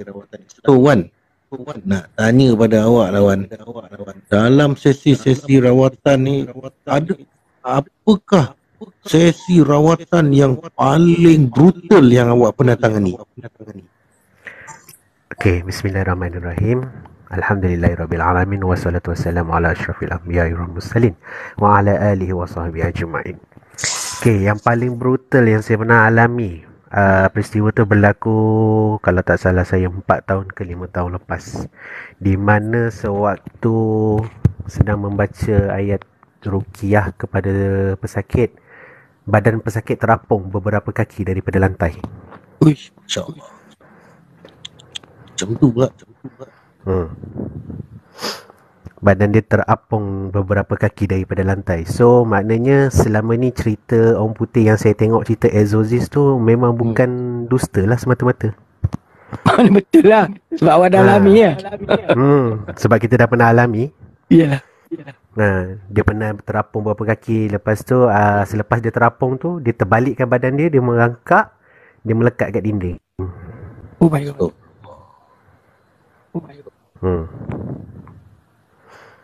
Baik, terima kasih Abang Zakatul Maut. Baik, Abang Zakatul Maut, terima kasih dengan perkongsian tadi. Terima kasih banyak. Nanti kalau macam kata kita live lagi nanti, Abang Zakatul boleh naik perkongsikan. Kita follow Abang Zakatul Maut ni. Kita follow. Dengan Tuan Tulip sekali turun. Tuan Tulip tak ada kan? Okey Wan. Dah tak ada dah betul? Okey, tadi benda tu dia terapung, lepas tu dia melekat kat dinding, dia panjat dinding. Dia masa dia terapung tu badan dia terlentang. Lepas tu dia terapung dalam beberapa kaki daripada lantai tu, dia terbalik, dia terpusing arah menyerap, dia jatuh, dia merangkak, dia tu melekat ke dinding. Masya-Allah. Jadi masa tu apakah awak punya tindakan yang awak buat setelah awak lihat perkara tu terjadi depan mata? Kami teruskan je lah. Masa tu saya teruskan aja lontarkan ayat-ayat ruqyah, ayat-ayat kepada Nabi Sulaiman. Sebab Nabi Sulaiman ni merupakan raja segala makhluk. Jadi kita mohon pada Allah untuk diberi kekuatan seperti mana yang diberikan kekuatan kepada Nabi Sulaiman ni, untuk kita turunkan dia daripada situ. Tapi masa tu tak terkejut ke bila kita tengok keadaan macam tu? Dia sebenarnya sewaktu proses lontarkan ruqyah ni, dalam diri kita ni, jantung kita semua normal tau. Tak ada rasa panik, tak ada rasa kelang kabut, tak ada rasa takut. Dia totally zero. Sebab kalau siapa yang belajar dalam dunia rawatan ni, sewaktu kita berdepan dengan situasi kritikal macam mana pun, diri kita sentiasa dalam keadaan tenang. Subhanallah. Kalau aku dah rekodnya, post kat TikTok. Waktu tu kalau tak salah saya, TikTok belum hot lagi. Dia belum meletup macam apa yang kita tengok sekarang ni lah. Oh, masa tu dah cerita lama dah ni. Peristiwa tu 4 tahun ke 5 tahun yang sudah yang lepas. So Wan masih lagi membuat sesi rawatan sehingga sekarang lah. Ya, saya masih dijalankan sampai ke hari ni. So Wan boleh ceritakan tak ada Tuan Tulip, apakah mission Wan sebagai seorang orang kata penjejak paranormal secara solo ni. Boleh ceritakan sikit tak? Mission kita sekarang ni, untuk saya dalam dunia paranormal ni, saya nak membuka mata masyarakat di mana dunia paranormal ni bukan dia melibatkan entiti semata-mata. Jadi tujuan yang paling main punya faktor kita akan keluarkan, kalau di mana ada pernah berlaku peristiwa mistik ataupun misteri di satu-satu lokasi tu, kita akan datang terjah dan kita akan lakukan siasatan. Jadi tujuan saya baru ni kat mana? Target yang baru. Okey lah, view pun tak ramai dalam ni, saya berani cakap lah. Bulan 7 ni ada 2 event. Pertama adalah kami akan ke Pulau Mawar di Mersing, ada melaku sesi menyelamat budak hilang yang bulan 7 ni dah masuk 5 bulan dia hilang. So kami akan adakan sesi menyelamat di sana. Kemungkinan ada live ataupun kemungkinan off record, dan saya akan masukkan segala footage sesi menyelamat tersebut di dalam channel YT saya. Bergantung pada coverage lah dekat sana. Kalau line buat live lah. Dua perkara, bergantung kepada coverage dan bergantung kepada keizinan daripada pihak berkuasa. Okey. Baik. Selesai saja event saya, kita punya sesi SAR di Pulau Mawar Mersing tersebut, saya akan terus lanjut naik ke Kuala Lumpur melakukan pembuktian di Highway Karak. Okay. So Wan ada channel YT kan? Ya, saya. So kalau kata Wan boleh kongsikan kepada kita, sahabat-sahabat kita dekat sini, channel YT yang Wan buat. Okey. Siapa yang nak tengok channel YT saya, korang boleh search di channel YT saya yang bertajuk Pengkaji Alam Mistik. Okey. Pada anda semua, anda boleh pergi ke channel YT Wan Tiger, iaitu Penjejak Alam Mistik. Betul Okey, jangan lupa subscribe, tekan butang loceng, komen dan share. Kerana sekarang ni tekan butang loceng, komen dan share itu adalah gratis. Dan sekarang ni ada 2 video yang sedang pending, masih dalam proses untuk dimasukkan ke dalam channel YT. Satu adalah video berkenaan dengan rawatan, dan satu lagi video berkenaan dengan eksplorasi saya di satu lokasi. Dekat Perak, Acap yang hilang, cari tak? Kita ada dapat DM daripada keluarga dekat Acap, mengatakan dia meminta bantuan untuk mencari. Okey, dan dia ada berikan sedikit sagu hati lah. Dia kata kalau betul dapat berjaya keluarkan, dia akan berikan kami wang sagu hati bernilai RM50,000. Dan kami berpakat dan berbincang. Lepas tu saya melontarkan suara yang saya katakan, ini adalah ketentuan Allah. Kami tidak boleh melawan ketentuan Allah. Wana Imam macam mana hebat sekalipun, Acap tu sebenarnya ada banyak spekulasi dia. Okay? Sebenarnya Acap tu telah ditarik masuk ke dunia lain, dan hanya pemegang kunci di tempat tersebut saja yang boleh keluarkan Acap. Hanya orang yang memegang kunci di kawasan tersebut saja yang boleh mengeluarkan Acap. Jadi sekarang ni isu dia yang jadi parah, yang susahnya sekarang untuk eksplorasi SAR si Acap ni, ramai yang memandai-mandai pergi ke sana menunjukkan kehebatan masing-masing. Jadi secara tak langsung alam sebelah sana sebenarnya menjadi lebih marah. So dia tak akan lepaskan Acap sehingga ke hari ini. Betul, itu yang menjadi satu masalah sebenarnya. Bila benda ni jadi viral kan, dia akan mengganggu proses pencarian yang sebenar. Semua nak jadi hero. Sebab tu kami tolak awal-awal. Cakap kami memang tak boleh buat. Sebab pemegang kunci pun tak nak bagi kerjasama pada kami. Jadi kami tak boleh nak buat apa-apa. Sebab saya ada tengok dekat satu video lah satu video masa tu yang dalam proses pencarian si Acap ni kan, ada satu, saya tak tahulah sama ada yang paranormal ke atau siapa, saya pun kurang pasti. Dia azan dekat lokasi tersebut, dia apa ni melakukan azan tapi pakai seluar pendek. Aduh, cakap budak ni. Ya betul kan. Ya, betul. Awak melanggar hukum. Jadi kat situ je sebenarnya dah mensulitkan lagi kita punya proses pencarian. Yang budak hilang tu nak cari ni masih hidup. Depends antara dua. Sama ada dia telah disembunyikan ataupun dia meninggal dalam celahan rekahan-rekahan gaung. Sebab saya dimaklumkan dekat kawasan Pulau Mawar tersebut ada rekahan yang muat untuk satu badan manusia. Tapi dalam keadaan baring. So mungkin dia orang tak jumpa kat kawasan tu, insya-Allah lah. Tapi naluri saya mengatakan budak yang hilang dekat Pulau Mawar ni masih ada.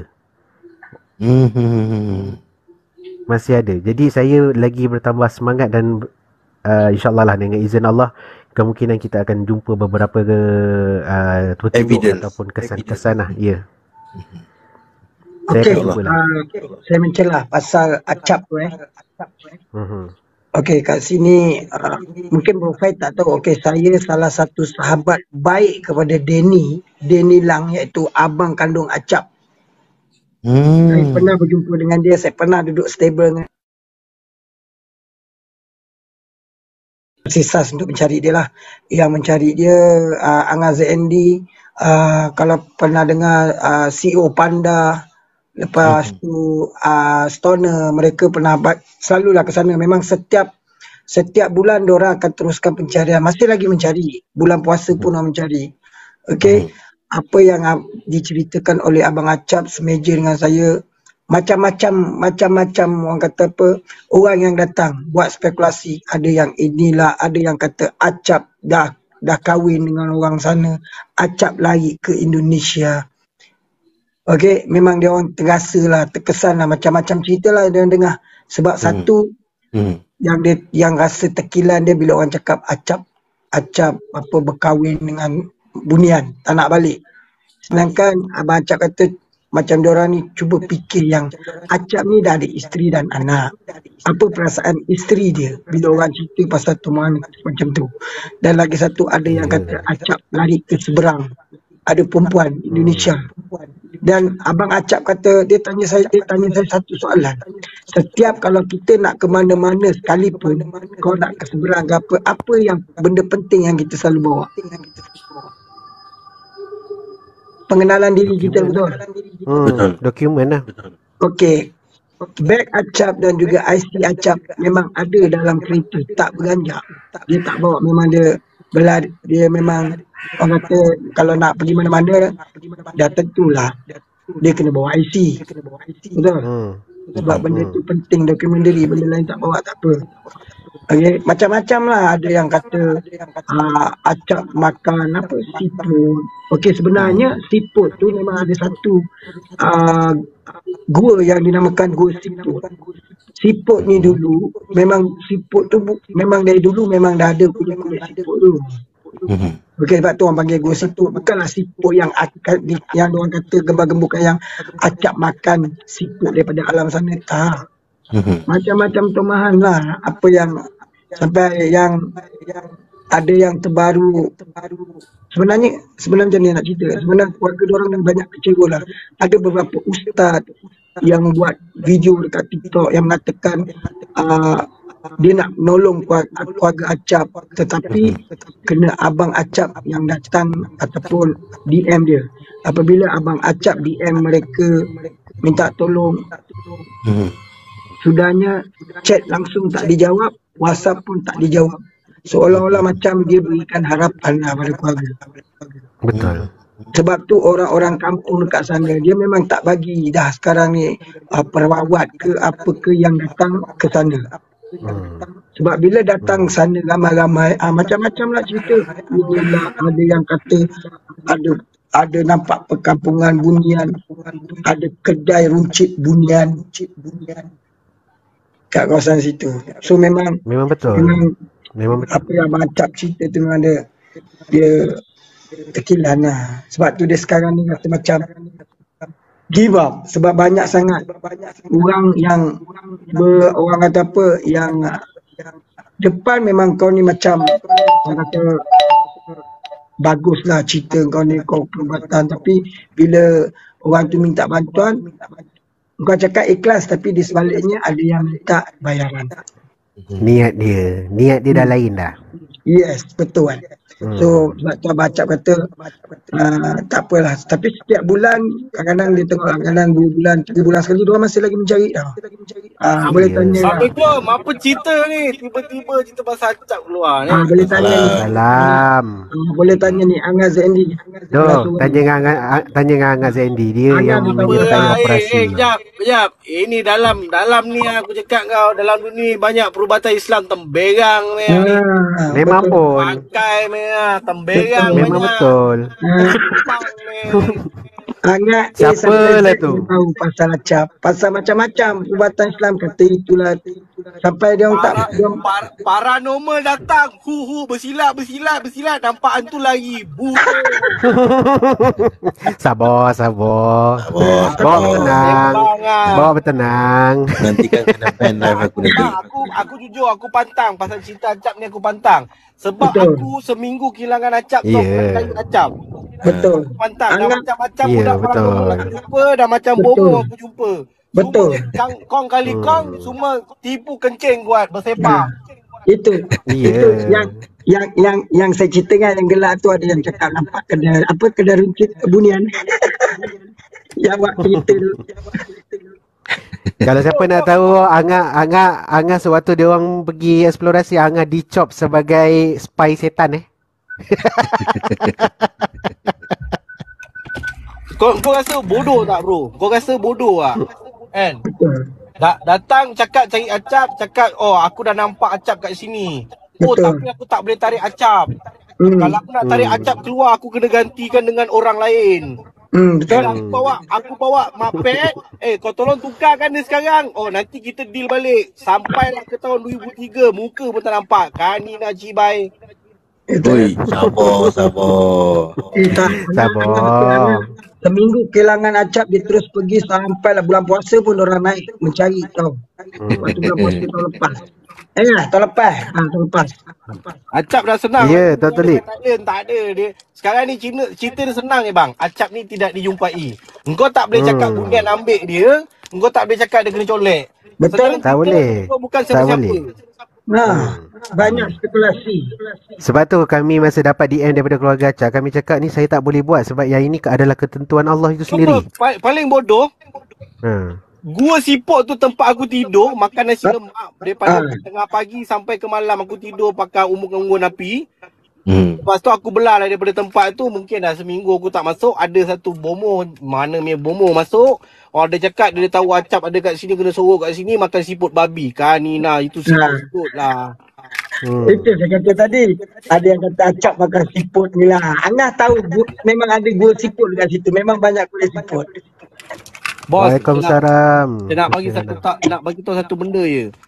Assalamualaikum warahmatullahi wabarakatuh. Dua kali tu orang tak pernah Yes, panjat Lana. sampai ke muncak. Saya dah pernah panjat sampai ke muncak. Sampai orang kampung kata saya orang gila. Tulang manusia yang jumpa tu saya yang jumpa. Betul? Jangan sembang ah. Tapi orang lain apa nama?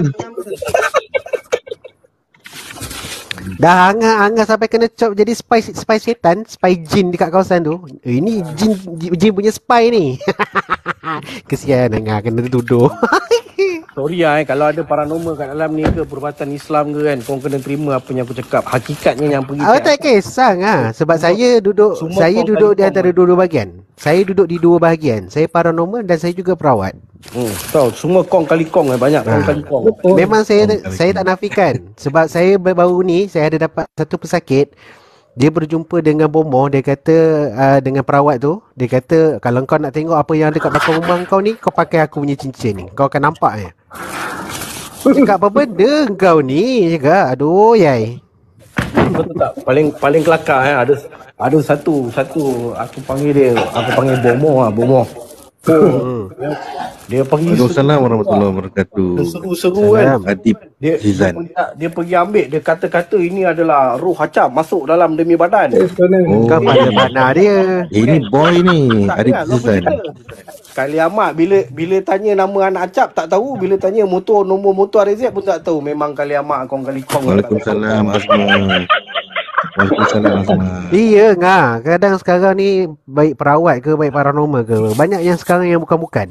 Iya. Ngah, asal kau kena panggil spy setan ngah?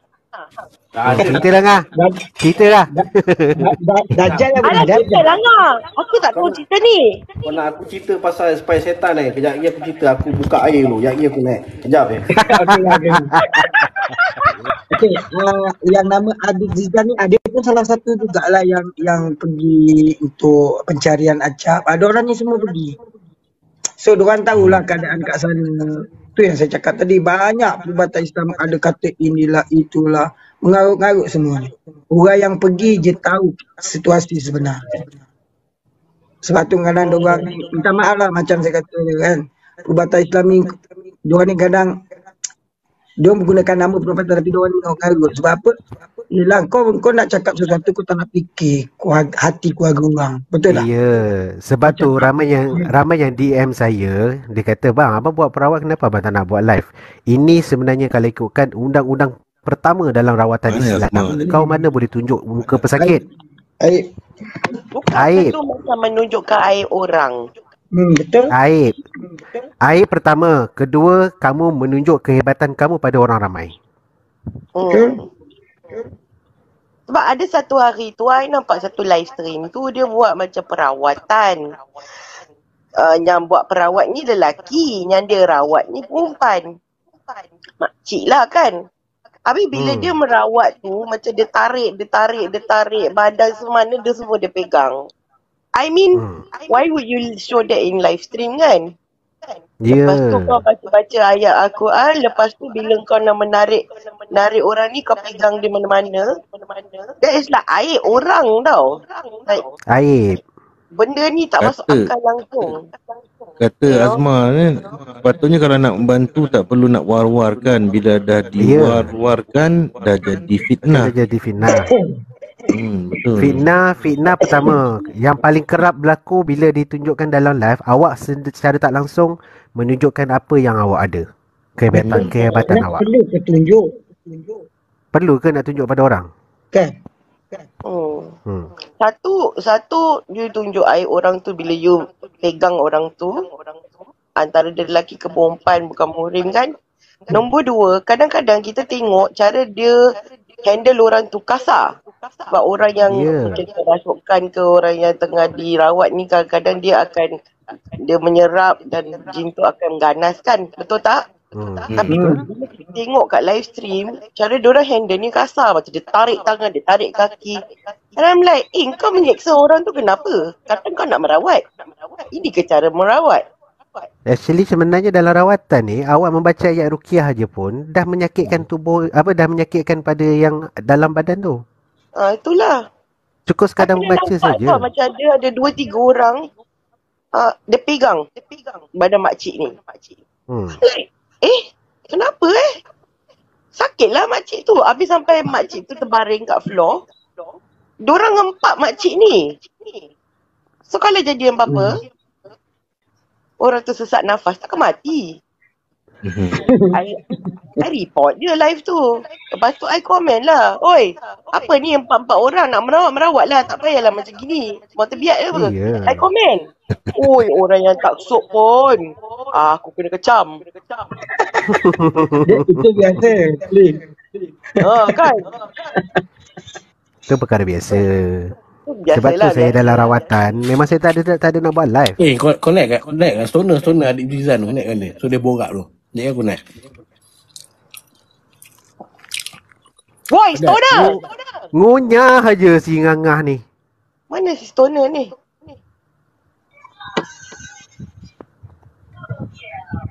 Stoner macam saya memang cakap terus terang, mana yang ada buat rawatan yang menunjukkan secara live ni memang saya tak berkenan. Tegak-tegak saya cakap. Lepas tu saya nak tahu kisah acap, sekejap lagi jangan naik dia boleh cerita. Sampai dan aku nak tahu kenapa diorang panggil dia spy setan. Aku nak tahu ni cerita. Dengar daripada mulut Angah sendiri. Saya dah dengar dah cerita tu. Angah dah cerita. Kalau boleh cepat sikit lah, sebab apa ni kan, saya tak boleh lama ni. Sebab dah pukul 1:30. So kalau apa ni, boleh tak sama perkongsian ni apa ni, kalau kata macam Anga ZND kalau dia nak teruskan boleh pergi dekat channel Anga untuk apa ni, Okey lah sebenarnya. Okey, kau follow Anga ZND. Yang mana belum follow boleh follow ZND. Yang mana-mana belum dia boleh boleh cerita. follow ZND Picture. Sampai Z pasal kecap. Jangan dengar cakap orang yang acak-acak pandai. Saya masa yang ada sekali tu saya live, dia orang tanya, abang yang betul buat perubatan, boleh tak scan gini? Saya cakap tak boleh. Dalam live memang saya tak boleh buat. Nak DM saya tepi. Kena jumpa Kalau nak DM tepi. Kena. Satu hari tu ini sebabnya kenapa I tak suka on camera. Satu hari tu I naik live kawan I. Budak Singapura lah. Sekali ada kawan dia satu ni budak Malaysia. I tak kenal. Dia macam mutual friend lah kan. Dia dua orang sembang. Jadi I naik lah kota. I terbuka kamera. Waktu I terbuka kamera tu, depan-depan orang dia tanya, Ton, kalau I cakap jangan marah you ada orang dumping you dekat sebelah you je. Alamak, aku pergi berderap. Darah on the spot. I throw off camera. So I cakap dengan dia, tak apalah, it's okay, I tahu pun. Alah, baru-baru ni pun saya pernah kena juga. Saya live tak buka kamera. Ada orang scan saya, dia kata, wah, di belakang abang ni ada ada beberapa ekor harimau ni. Saya pun tahu di belakang, tengok mana ada dinding je, kau ni banyak yang nak menipu aku. Wan. Ya saya. Wan. Okey, aku nak tanya pasal perubatan kan. Okey, aku nak tanya pasal istilah ataupun scan lah yang banyak aku tengok orang buat live on scan ni lah itulah. Adakah scan yang melalui macam Waalaikumsalam Abang J. Jarak jauh ataupun tahu saya tak tahulah, saya tak berapa sangat tinggi ilmu lah. Setahu saya kalau orang nak tahu dia penyakit apa, kena pesakit tu berdepan dengan perawat. Betul. Habis kadang-kadang saya tengok, kadang-kadang nak ketawa pun ada. Dia orang scan macam ni lah, macam jarak macam ni. Macam ni. Tak, kadang-kadang saya fikir macam tak logik. Adakah benda tu boleh ataupun tak boleh? Betul atau tak betul? Kalau dalam dunia scan ni, dalam rawatan, apabila awak men-scan seseorang, percaya tak kalau saya cakap, bila awak scan tu sebenarnya awak dah melihat apa saja yang dilakukan sejak daripada dia bayi sampai ke sekarang. Betul. Jadi segala aibnya semua, segala aib semua yang awak akan nampak. Betul. Itu sebab kalau ada orang request pada saya, bang boleh scan tak? Saya cakap saya memang tak boleh. Dalam live memang saya tak boleh buat. Kalau nak kena DM tepi, kita jumpa depan-depan, baru saya akan buat. Ya, itu setahu saya. Itu salah satu kaedah lah. Itu salah satu kaedah sebenarnya. Sebenarnya dalam dunia scanning ni, saya pernah, ni jujur ni dalam pengalaman saya dalam rawatan, saya pernah cuba untuk scan pesakit depan mata saya. Bila saya scan, Allah dah menunjukkan 100 hari dia dah berjalan. Dan benda tu bukan sekali, saya dah dapat 6 kali. 100 hari dia dah berjalan.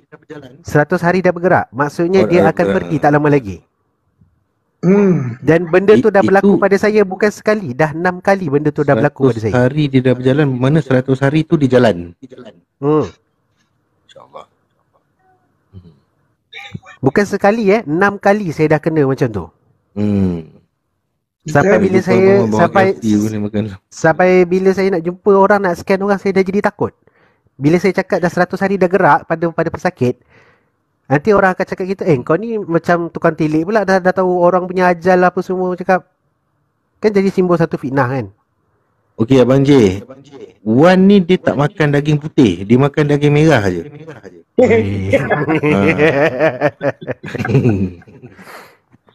Abang J jangan membelakangi dia akan terekam dari belakang. Abang J ni memang dia kalau jumpa saya kat mana-mana dia cari. Lain macam je tu ayat profile. Wan, saya pernah masuk live awak dah. Saya pernah dengar satu cerita yang awak cerita kan. Tapi saya tak dengar habis lah. Tapi saya dapat dengar yang kisah orang tua yang awak bantu. Dia ada anak-anak angkat kan, awak bantu dia, awak tolong. Rupanya orang tu dah meninggal. Kan? Ayah angkat saya. Ayah angkat awak kan? Ayah angkat saya. Jumpa, salam, berbual, siap makan lagi. Sebab masa tu awak tak jumpa dia dah lama Ya, jumpa dia dah jumpa dah apa, tak jumpa dia dah lama sangat. Kan, bila awak jumpa makna memang dia ada tapi sebenarnya dia dah tak ada. Nah, orang tu dah tak ada dah meninggal lah. Itulah saya 2 minggu saya termenung. Saya cakap kalau betul orang ni dah meninggal, siapa yang saya jumpa siap makan lagi? Kan. Dia sangka macam orang tu dah meninggal. Habis you jumpa dia kat mana? Tak faham. I jumpa dia dekat rumah dia. Habis kat rumah dia tak ada orang. Lepas saya dapat info yang mengatakan dia dah meninggal beberapa tahun lepas, saya pergi rumah dia memang sunyi, tak ada orang. Habis you jumpa dia kat mana? Saya jumpa dia dekat rumah dia. Sedangkan sebenarnya dia rumah tu dah kosong. Nah, rumah tu dah tak ada orang. Orang tu dah meninggal. Habis you jumpa dia Wan tahu yang jumpa anak angkat dia, Wan. Anak dia. Tak, saya jumpa dengan anak dia. Anak dia. Kalau macam tu apa, Wan? Dia sama ada dia hantu. Kalau itu kira macam mana tu, Wan? Okey, kalau macam tu bila saya perhatikan balik, bila saya kaji balik, saya ngaji semula, benda yang saya alami tu sebenarnya bila yang saya berjumpa dengan orang yang dah meninggal ni merupakan adalah korin dia yang menunggu kehadiran saya. Nak bagi tahu lah. Mungkin si mati ni terlalu rindu, mungkin nak berjumpa dengan saya untuk kali terakhir. Jadi Allah tu memperkenankan untuk mewujudkan korin tu di depan mata saya. Dan lepas ni masa tu kalau tak salah saya dihidangkan dengan kuih tiaw goreng. Dia masak. Dia masak depan mata saya sendiri, dia masak. You scary-nya. InsyaAllah. Orang kata setiap yang kita makan, ada yang kata macam pengalaman si Profile ni, dia pergi makan dekat kedai yang sebenarnya dah tutup. Sebenarnya dia makan apa? Cacing mai. Tapi alhamdulillah tau, tapi selepas saya makan tu saya tak ada apa-apa efektif yang menyebabkan badan saya rasa sakit ke apa. Tak ada. Saya pun sama juga masa tu makan dekat gerai yang dah 3 tahun tutup kan.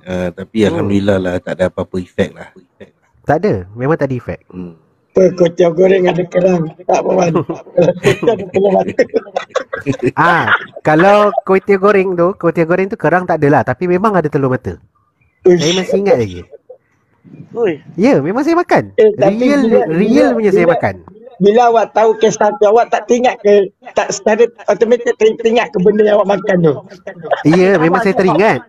I masih tak faham kronologi dia. Okay, so you dengar, you dapat khabar dia dah meninggal dah berapa tahun. Jadi you pergilah rumah dia. No, bukan. Sebenarnya cerita dia macam ni. Okay, saya dah lama tak jumpa dengan bapa angkat saya ni. Dah ni 6 bulan, 7 bulan saya tak jumpa dia. One day tu, saya tergerak hati untuk pergi jumpa rumah dia. Jumpa dia, salam dia, duduk rumah dia berbual, makan. Dia ada bagi saya beberapa ayat untuk saya hafal, untuk saya gunakan dalam rawatan apa semua.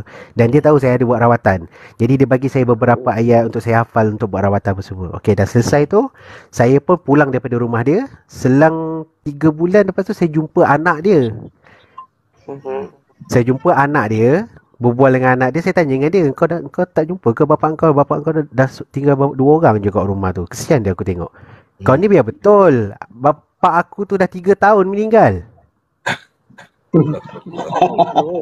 Saya marah dekat dia balik. Saya marah dekat anak dia balik. Saya cakap, kau jangan main-main dengan aku. Aku baru berapa bulan lepas aku jumpa dengan dia. Serius, ini benda betul. Kau tengok gambar ni. Ini dah 3 tahun dia dah meninggal. 3 tahun? Habis you tak jumpa dia baru 6-7 bulan. So sebelum you jumpa dia berapa kali lah. Betul tak betul? Takkan pelik tu nama dia. Kadang-kadang Tuhan nak tunjukkan sesuatu perkara tu kan. Ya. Memang pelik, tapi memang benda tu tak mustahil. Ya, betul terjadi. Abang J, betul, saya ada cerita kisah ni pada live Misty Monster. So total you jumpa dia berapa kali? Around dalam 4-5 kali lah. Tapi sepanjang saya jumpa 4-5 kali tu memang anak dia tak ada dengan dia sebab anak dia dah kahwin, dah duduk kat tempat lain apa semua. Jadi anak dia pun saya dah lost contact beberapa lama dah, dekat 2 tahun 3 tahun saya dah lost contact. Jadi lepas yang saya jumpa yang kali terakhir tu, saya jumpa dengan anak dia tu, saya cakap kan, kau dah lama tak balik rumah, kau tak tengok bapak kau ke, bapak kau sakit ke apa ke? Sebab orang tua tu dia ada kencing manis yang tahap kritikal, kaki dia dah kena potong sebelah. Saya cakap dengan anak dia, saya cakap, kau ni asal tak balik tengok bapak kau dah lama tak sihat apa semua, pergilah jumpa bapak kau biar betul, bapak aku dah 3 tahun meninggal lah. Kata Abang J, dia suka Abang Wan, handsome. Biasa orang handsome boleh jumpa. Nasib baik saya tak handsome. Wasam Abang J. Okey lah guys. Saya rasa saya nak kena mengakhiri. Baik Abang Fai. So lepas ni katanya Angah ZND dia akan buat live. Jadi nanti korang boleh support Angah ZND punya live. Yes. Belum cerita apa-apa dah tunggu. Mengajuk dah tu. Okay, Abang Fai, terima kasih Abang Fai. Terima kasih Wan Tiger, terima kasih Tuan Tulip, terima kasih DJ Along. Kerana sudi naik kotak untuk kongsikan pengalaman, untuk temankan saya dekat sini. Terima kasih juga kepada Abang J kerana sudi hadir di dalam live Malam Mistik Profile.